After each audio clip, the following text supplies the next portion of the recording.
I'm looking at really three passages of Scripture. The first two out of the Mirror translation, Colossians chapter 1, verses 5 and 6, that says, "Heaven, the spiritual realm, is the limitless reservoir of your expectation. The announcement of the goodness of God is not far-fetched or too good to be true. The word you heard is absolutely true. This word resonates within you, and its appeal is prevailing in the whole world. The harvest is evident everywhere and gaining ground, as also witnessed in your own experience from the moment you heard and understood the true implication and relevance of His grace." And again out of the Mirror translation, Romans chapter 1, verse 8, "My greatest joy is to realize that your faith is announced throughout the entire world. The total cosmos is our audience." Wow, that's awesome. The third passage is out of the Passion Translation, 1 Corinthians 13. "For now we see but a faint reflection of riddles and mysteries as though reflected in a mirror. But one day we will see face to face. My understanding is incomplete now, but one day I will understand everything just as everything about me has been fully understood. Until then, there are three things that remain: faith, hope, and love. Yet love surpasses them all. So above all else, let love be the beautiful prize for which you run." I am looking at these verses, and I'm humbled before your grace and tender mercies. Oh, Yahweh, in the midst of everything, there's an overwhelming essence of presence of which I have no words. It seems to me that the very first words, "Heaven, the spiritual realm, is the limitless reservoir of your expectation," and the last, "So above all else, let love be the beautiful prize for which you run," these form the framework for everything in life.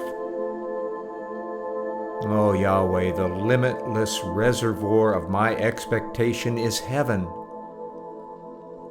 Not a place far off in the distant future where I will go someday when I die, but an endless ocean in which I live and move and have my being in you.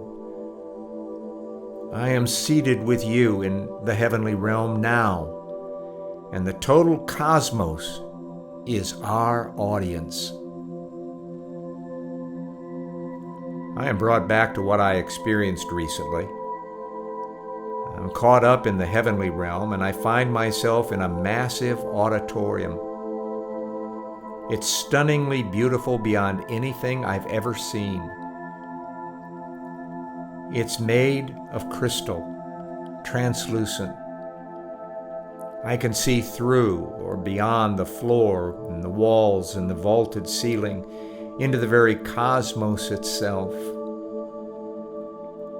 And I hear the words "amphitheater of the universe." And as I gaze at the stage,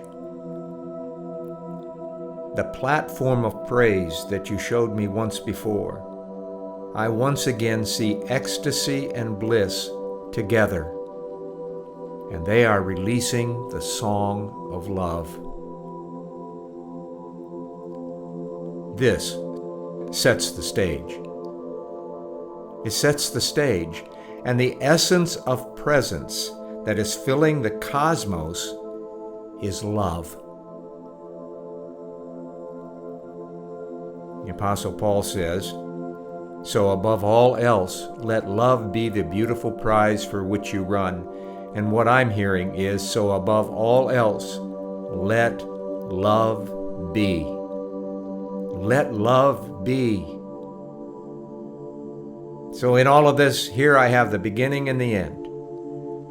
The revelation of my being enfolded into you, and the experience of your love filling my entire being. And now I'm looking at the harvest. The harvest is evident everywhere and gaining ground. The harvest is everywhere, gaining ground. I'm not looking at a harvest as a future event. As I think of the harvest, I am seeing this harvest as an unfolding, or better, an awakening. It's everywhere evident and gaining ground. It's here, it's now. Oh, Yahweh, I don't know how to express this, but I do know that what Paul released to the Colossians was not about an end-time event. It's an awakening happening right now. It's not a revival in churches here and there, but a global shift of awareness of heaven on earth. And the all-pervasive, overwhelming sound moving and shifting the earth is the song of love. The furious love that shatters and obliterates all darkness. And the power flowing through this sound is grace. Grace. The moment you heard and understood the true implication and the relevance of His grace. That's what Paul wrote. And I hear you say, the moment you hear the song of love, my furious, all-consuming, bliss-filled love, you understand the true implication and relevance of my grace. Wow. I think there's a reason why I'm seeing the amphitheater of the universe. The heavens declare the glory of God, and the firmament shows His handiwork. The heavens declare His righteousness, and all the people see His glory. Take it up even higher, up to the highest heavens, until the cosmic chorus thunders His praise. Let the entire universe erupt with praise to God.